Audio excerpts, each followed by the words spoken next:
Wasn't it from the last game? I think it's probably a combination of things. We're not executing what we need to.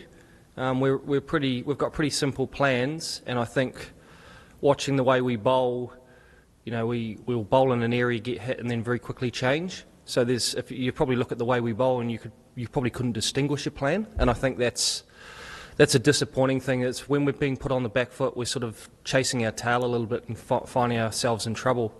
I thought at 100, and I think it was 111 for 4, like we were in the last game, we were right there, right in the game, and then we just dished up freebies. We gave Miller and Manahoa free hits, and once you give good players the chance to get in, then they just took the game away from us. And that's the disappointing thing from our point of view. We talk a lot about making batsmen work really hard for their runs, and I suppose when you look at our season, there's been one player in the lower order in particular who we've fed runs to and has played well to credit, but taken the game away from us. So we just have to be better in our decision making, better in our execution, because we knew, look, if we could keep Gujarat to 180, it was going to be challenging in the first 6 overs, but we thought we could chase it down, much like Wankhede the other day. But we can't keep asking our batting lineup to chase 210. You lose more than you win, and even though we're playing well, we're never going to chase it down. And then we got an exhibition of how to bowl on that wicket in the first 6 overs, and the game was effectively over. So,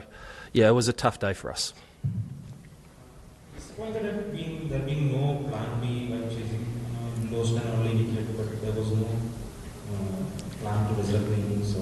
I think when you're chasing 208, the only plan is you've got to keep going, because we tried to ride the storm a little bit because the ball was swinging around and moving around at good pace. And, you look at the way Hardik and Mohammad Shami bowled, they didn't give us any free balls to hit. We had to try to manufacture something. So the score at the end of the power play was probably a reflection of the way they bowled on a wicket, which they did the same to RR.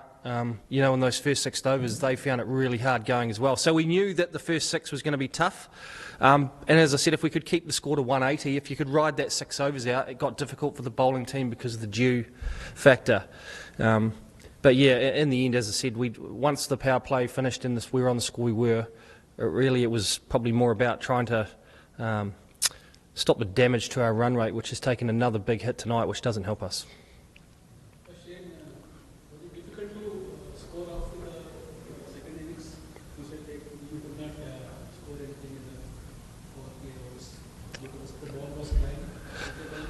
I think, look, I just thought obviously the skill of the 2 opening bowlers, the ball was moving both ways at good pace, and they didn't give us anything to hit. And obviously following on from an outstanding new ball spell, Rashid came on, bowled at the stumps, bowled a good pace, bowled back of a length, and just gave us nothing to hit.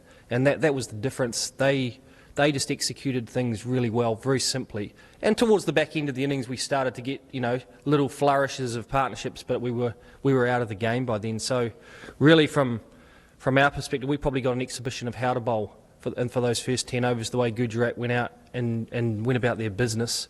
We haven't been able to put 10 overs together like that, even though we've been good in our first 10, but our last 6, 7 in particular have been pretty poor in the last couple of games.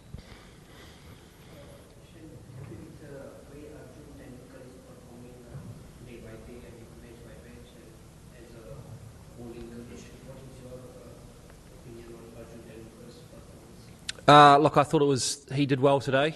Obviously, coming off an over, we went go for 30. It's never easy, especially then you step out onto a ground that's got it's a coliseum and there's a big crowd. So, look, he did a good job for us. Obviously, we'd like him to work on increasing his pace a little bit, but he did all he was asked to today. So, look, yeah, as I said, it's never easy on the back of a bad day, and a few of our bowlers have had bad days over the last couple of games. And that's the thing with T20. You've got to have thick skin and a short memory, because you have to come out and we're going back to our ground, which is a great batting ground against a very good team coming up, and we have to execute if we're going to find ourselves in the playoffs at the back end of the tournament. So we just have to be better at what we do. Did wicket making a difference while you were batting and they were batting? Did the dew, normally dew when it comes, it becomes difficult to hold the ball, but sometimes it makes a difference. If it's on the pitch or the wicket, it can make a difference. It may hold the ball and make up slow. Did it make any difference? Did you make any difference in the wicket? That was a really good for them to bat and available for you to bat? I think when you look at it, you look at that pitch and go, the ball didn't move around as much, and it was probably a touch slower when we started the game. So you understand that as a bowling team, it's the conditions are good to bowl with because you get a hard ball, but it's not going to do as much. What you're hoping for is if you can keep it to a reasonable score, the wicket quickens up, but with that quickness, the ball moves around. So you understand that the first 5 or 6 overs is going to be challenging. What you're hoping for, though, is that at the back half of the second innings, it gets tough to hold the ball for the bowling team, so then it's difficult to defend. So really why the teams have been successful here in chasing is that fact, that dew factor, that bowling teams managed to keep the score down to around 170, 180, and then it's really difficult to defend once the ball gets wet. But any time a team gets over 200, they win more games than not, and 208 was, with the quality of the bowling attack we're up against as well, the defending champions for a reason was always going to be tough for us. Arjun bowled 2 overs, 9 runs, and a wicket. But he wasn't bowled at the death. Was it because of what happened to him in the last match when he conceded 31 runs? So was that a kind of factor that he was not being bowled? Because already you had 17th and 18th overs runs lead. Did they think of trying out? Well, I can't speak to the cap, but you'd say probably yes. This probably was a factor. And again, if you're the captain, you bank in your experience, don't you? At the back end of an innings, you rely on those international players to come in and get the job done. I think that's what most captains do. They go to their senior players to get the job done. But unfortunately today they didn't get it done. So, look, as I said, Arjun did a really good job up front with those first two overs, but he just didn't get another opportunity. A lot to catch up for Mumbai Indians. Not only points, net run rate is really went behind this.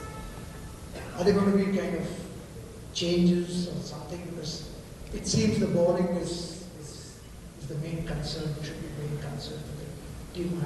Are there any plans? Jofra, will he be available for the next matches? What is wrong with him? Why is he not playing?